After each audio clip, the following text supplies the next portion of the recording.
Hello बच्चों, क्या आपको भी डाउट होता है कि जवाहर नवोदय विद्यालय एंट्रेंस एग्जाम 2021 में किस टाइप के क्वेश्चन आएंगे और कैसे क्वेश्चन आएंगे? अगर डाउट है तो यह वीडियो आपके लिए। सारे के सारे डाउट आपके क्लियर हो जाएंगे कि 2021 में किस टाइप के क्वेश्चन पूछे जाएंगे जवाहर नवोदय विद्यालय का। तो चलिए बच्चों शुरू करते हैं। Once again welcome back. एक बार फिर से आप सभी का एमडी एजुकेशन में स्वागत है। 12 पुरुष अथवा 15 औरतें एक कार्य को 21 दिन में पूरा कर पाते हैं। उसी कार्य को 6 पुरुष तथा 10 औरतें कितने दिनों में पूरा करेंगे? तो देखिए बच्चों, इस टाइप के क्वेश्चन को कैसे सॉल्व करते हैं। 12 मैन बराबर 15 वुमेन है, तो एक मैन बराबर क्या हो जाएंगे बच्चों? 15/12। यहाँ पे देखेंगे बच्चों कि 6 पुरुष हैं और 10 औरत हैं, तो 6 पुरुष बराबर 15/12 गुना 6, ये 6 गुना 12 हो गया। इसको काटेंगे तो ये 7.5 हो जाएगा, यानी कि 6 मैन इक्वल टू 7.5 वुमेन हो जाएगा। अब देखिए बच्चों, ये 6 पुरुष और 10 औरत, तो ये 6 पुरुष और 10 औरतें जो है मिलकर कार्य करेंगे। लेकिन मैंने यहाँ पे फाइंड कर दिया कि 6 पुरुष बराबर यानी कि 6 मैन बराबर कितने औरत है, तो 7.5 है, तो इसके जगह पे 7.5 रख देंगे बच्चों। तो टोटल कितने हो गए बच्चों औरतें? तो 6 के जगह पे 7.5 और प्लस 10 कर देंगे, तो टोटल वुमेन कितना हो गया? 17.5 बच्चों। तो ये हमने टोटल वुमेन निकाल लिया। ठीक, अब इसी से बच्चों क्वेश्चन सॉल्व होगा। तो अब यहाँ पे देखेंगे कि 15 औरत, चेंज कर लेता हूँ कलर। तो आप यहाँ पे देखेंगे कि 15 औरत जो है किसी कार्य को 21 दिनों में पूरा करते हैं, तो एक वुमेन जो है किसी कार्य को 21 गुना 15 दिनों में पूरा करेंगे। तो 17.5 वुमेन सेम कार्य को कितने दिनों में पूरा करेंगे? तो 21 इंटू 15 अपॉन 17.5। अब इस पॉइंट को हटाएंगे तो यहाँ पे 0 लग जाएगा, यानी कि 10 लिख देंगे। अब देखिए बच्चों, अब ये 150 हो गया, तो अब 25 से काट दीजिए या 5 से काट दीजिए। 5 से काटेंगे तो 5 तिहाई 15, फिर इसको काटेंगे तो 5 से, तो 5 तिहाई 15 और 5 7 35, फिर 5 से काट दीजिए 5 7 35 और 5 दूना 10, फिर 7 से काट दीजिए 7 तिहाई 21। तो कितना हो जाएगा बच्चों? 3 इंटू 3 इंटू 2, 3 3 जा 9 एंड 9 2 जा 18। तो टोटल काम को जो है 18 डेज में कंप्लीट करेंगे, मतलब 6 पुरुष और 10 औरतें उसी काम को 18 दिनों में पूरा करेंगे। तो इसका सही उत्तर हो जाएगा बच्चों ऑप्शन बी।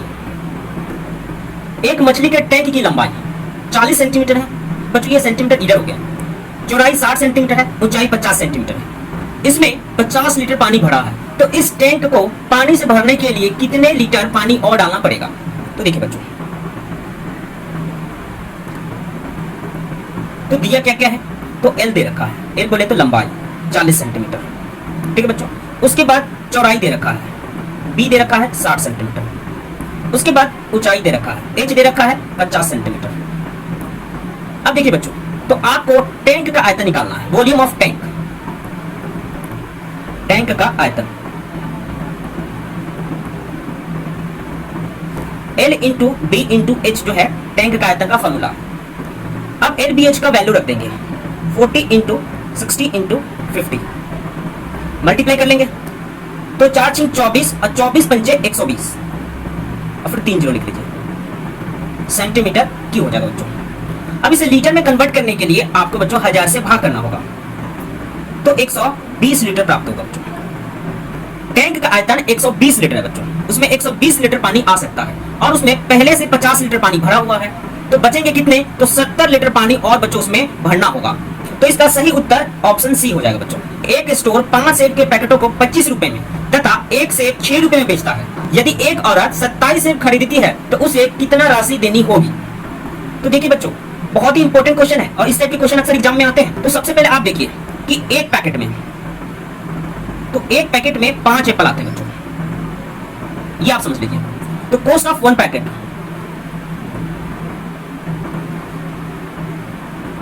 तो एक पैकेट का कॉस्ट कितना है? तो 25 है बच्चों, कॉस्ट ऑफ 1 एप्पल। और एक एप्पल का कॉस्ट कितना है बच्चों? तो 6 रुपीज है। अब आपको निकालना है 27 एप्पल का कॉस्ट, कॉस्ट ऑफ 27 एप्पल। तो 27 एप्पल का वैल्यू निकालना है, कॉस्ट निकालना है। तो देखिए बच्चों, आप 27 को इस तरीके से लिख देंगे 25 प्लस 2। एक पैकेट में बच्चों 5 एप्पल होते हैं, तो देखिए ये 25 एप्पल है, मतलब कितने पैकेट है? तो 5 पैकेट है, 5 पैकेट है और एक पैकेट का कॉस्ट कितना है? तो आप देखेंगे कि एक पैकेट का कॉस्ट 25 रुपए है, तो यहाँ पे आप 25 लिख देंगे, प्लस 2 गुने, अब यहाँ पे देखेंगे कि एक सेब का मूल्य जो है कुछ 6 रुपए है, तो 2 सेब का निकालना है तो 6 से गुना कर देंगे, तो 25 को 5 से गुना करेंगे तो 125 हो जाएगा, प्लस 6 दूना 12 हो जाएगा। अब जो है बच्चों इनको जोड़ देंगे, तो 5 और 2 7 और 1 और 2 3 और 1, तो 137 रुपए इसका सही उत्तर हो जाएगा बच्चों। ऑप्शन चेक करते हैं, ऑप्शन सी जो इसका सही उत्तर होगा। The area of square whose side is 60 cm is equal to area of rectangle whose length is 32 cm. What is the breadth of rectangle? एक वर्ग जिसकी भुजा 16 सेंटीमीटर है का क्षेत्रफल एक आयत के क्षेत्रफल के बराबर है जिसकी लंबाई 32 सेंटीमीटर है, तो आयत की चौड़ाई क्या होगा? बहुत इंपॉर्टेंट क्वेश्चन है बच्चे, देखिए कैसे होगा। अब देखिए बच्चों, ये हो गया आपका स्क्वायर और ये हो गया आपका रेक्टेंगल। अब देखिए बच्चों, इसमें a बराबर दे रखा है 16 सेंटीमीटर और रेक्टेंगल में दे रखा है l बराबर 32 सेंटीमीटर और इसकी b फाइंड करना बच्चों। और फिर क्वेश्चन में दिया गया है कि वर्ग का जो क्षेत्रफल है वो आयत के क्षेत्रफल के बराबर है। वर्ग का क्षेत्रफल area of square equal to area of rectangle, ये दोनों का एरिया जो है बच्चों बराबर है, तो एरिया ऑफ स्क्वायर क्या हो जाएगा? इसका फॉर्मूला होता है ए स्क्वायर, यानी 16 का स्क्वायर हो जाएगा बच्चों। और एरिया ऑफ रेक्टेंगल का फॉर्मूला होता है बच्चों एल इंटू बी। एल दे रखा है 32 सेंटीमीटर, तो यहाँ पे 32 लिख देंगे और आपको बी फाइंड करना है। 16 का स्क्वायर होता है 256 इक्वल टू 32 इंटू बी। अब बच्चों 8 से काट देंगे, 8 चौक 32 और 8 से काट देंगे 8 तिरिक 24 और 8 दूना 16, फिर 4 अट्ठे 32, तो बी का जो वैल्यू है बच्चों 8 सेंटीमीटर है, यानी कि चौड़ाई जो है 8 सेंटीमीटर बच्चों। तो इसका सही उत्तर ऑप्शन ए हो जाएगा। 5 अंकीय बड़ी से बड़ी तथा छोटी से छोटी संख्याओं जिनमें सभी अंक, ये अंक होगा बच्चों, ये मिस्टेक हो गया, भिन्न हो का अंतर होगा। The difference between the 5 digit largest and the smallest number all of which are different as. तो जो आप लार्जेस्ट और स्मॉलेस्ट नंबर लेंगे 5 डिजिट का, वो सारी डिजिट जो है बच्चों एकदम अलग होना चाहिए, डिफरेंट होना चाहिए, और उन दोनों का आपको अंतर बताना है, यानी कि डिफरेंट बताना है। तो देखिए किस तरीके से करते हैं इसे सॉल्व। तो लिखेंगे लार्ज नंबर 9 8 7 6 5, फिर स्मॉल नंबर 1 0 2 3 4। अब इनका डिफरेंस कर लेते हैं बच्चों। तो डिफरेंस करेंगे तो क्या हो जाएगा बच्चों? 5 में से 4 गया तो 1, 6 में से 3 गया तो 3, 7 में से 2 गया तो 5 और 8 में से 0 गया तो 8, 9 में से 1 गया तो 8। तो इसका सही आंसर 88531 हो जाएगा बच्चों। चेक करते हैं ऑप्शन में 88531, option B is the right answer. Smallest number of 4 digit using different digits with 9 place of tens. विभिन्न अंकों का प्रयोग कर 4 अंक की सबसे छोटी संख्या जिसमें 9 दहाई के स्थान पर हो। बच्चे अक्सर इस टाइप के क्वेश्चन में मिस्टेक कर बैठते हैं। अगर यकीन नहीं होता है तो आप भी बच्चों वीडियो को पॉज करें और इस क्वेश्चन को सॉल्व करें और देखें कि आपका आंसर सही होता है या नहीं होता। अगर सही होता है तो आप हमें कमेंट करें। इस टाइप के क्वेश्चन में बच्चे अक्सर गलती कर बैठते हैं। 99% जो है बच्चे मिस्टेक कर जाते हैं ऐसे क्वेश्चन को, क्योंकि वो बिल्कुल ध्यान से पढ़ते ही नहीं है। देखिए इस क्वेश्चन को किस तरीके से करते हैं। अगर आपको लगता है इस क्वेश्चन का आंसर आप कर पाएंगे तो वीडियो को पॉज कीजिए और करके आप हमें कमेंट बॉक्स में कमेंट कर सकते हैं, और नहीं तो वीडियो को कंटिन्यू करते हैं। 4 अंकों की सबसे छोटी संख्या लिखना है जो कि भिन्न भिन्न अंकों से बना हो। Small number 1 0 2 3। अब देखिए बच्चों ये 4 अंकों का ये हमने नंबर लिख लिया जो कि बिल्कुल ही अलग है। फिर अगेन देखेंगे बच्चों कि क्वेश्चन में पूछा गया है कि 9 जो है दहाई के स्थान पर होना चाहिए। तो आप यहाँ पे देखेंगे, मैं आपको कलर चेंज कर लूं, आप यहाँ पे देखेंगे कि ये दहाई का प्लेस है, टेंस का प्लेस है। अब टेंस के प्लेस पे हमें क्या रखना है? तो 9 रखना है बच्चों। तो देखिए 1 0, अब टेंस के प्लेस पे क्या रखना है? तो 9 रखना है बच्चों। और देखिए अब छोटी संख्या आपको बताना है, तो छोटी संख्या बताना है। अगर आपने 3 रख दिया तो इसका आंसर बच्चों गलत हो जाएगा, इसीलिए ये 2 बचा हुआ है, 2 का यूज नहीं हुआ है, क्योंकि 2 की जगह पे 9 का यूज हुआ है। तो फिर आप यहाँ पे 3 को रिप्लेस करेंगे और 2 ऑटोमेटिक आ जाएगा बच्चों। तो इसका सही उत्तर हो जाएगा 1092, option B is the right answer. 14 metre 25 centimetre कपड़े के एक टुकड़े में से 75 सेंटीमीटर के 4 टुकड़े काटे गए हैं, तो शेष बचे कपड़ों की लंबाई कितनी होगी जो बचे कपड़े हैं? तो देखिए बच्चों बहुत ही सिंपल क्वेश्चन है। लेंथ ऑफ क्लॉथ, तो कपड़ों की लंबाई कितना है बच्चों? 14 मीटर 25 सेंटीमीटर ये कपड़ों की लंबाई है। अब 75 सेंटीमीटर के 4 टुकड़े काट लिए गए हैं। 4 पीस ऑफ क्लॉथ कटिंग,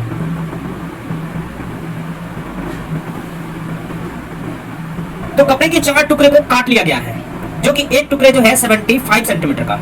तो 75 इंटू 4 हो जाएगा बच्चों। गुना कर देंगे तो ये हो जाएगा 5 और 20 के 0 हासिल 2 और 4 सत्ते 28, 28 और 2 30 हो जाएगा। तो ये बच्चों 300 सेंटीमीटर हो गया।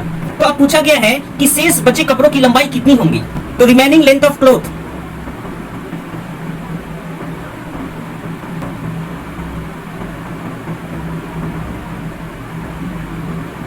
तो बच्चे कपड़े टोटल कितने थे, तो 14 मीटर और 25 सेंटीमीटर। तो ये 14 मीटर 25 सेंटीमीटर में से आपको 300 सेंटीमीटर को घटाना है।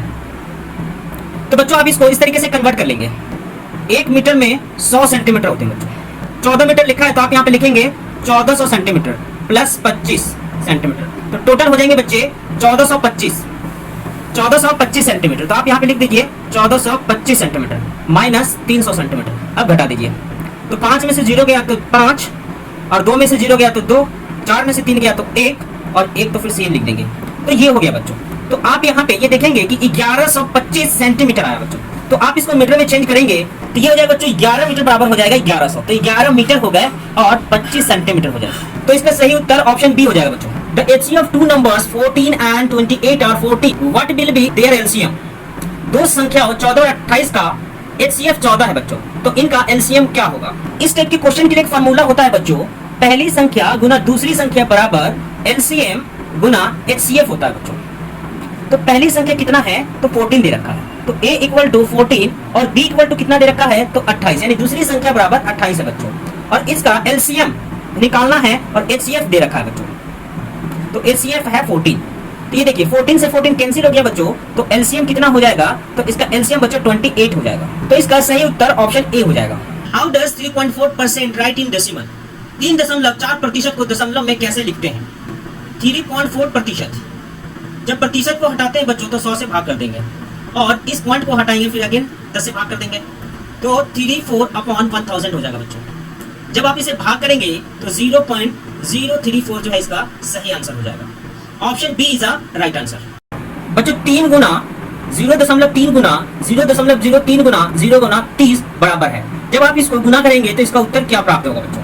तो यहाँ पे आप देखेंगे बच्चों कि गुना में 0 है, कितना भी बड़ा या छोटा नंबर हो अगर 0 की मल्टीप्लाई है तो टोटल वैल्यू जो है बच्चों वो 0 ही हो जाएगा। तो इसका सही उत्तर ऑप्शन डी हो जाएगा बच्चों। वीडियो पसंद है तो जल्द से जल्द लाइक कीजिए और अपने दोस्तों के साथ शेयर कीजिए। कोई भी क्वेश्चन में डाउट है तो आप हमें कमेंट बॉक्स में कमेंट कर सकते हैं और अभी तक आपने चैनल को सब्सक्राइब नहीं किया तो सब्सक्राइब कर लीजिए और बेल आइकन बटन को प्रेस कर लीजिए ताकि आने वाला वीडियो का नोटिफिकेशन आपको सबसे पहले मिले। जय हिंद, वंदे मातरम।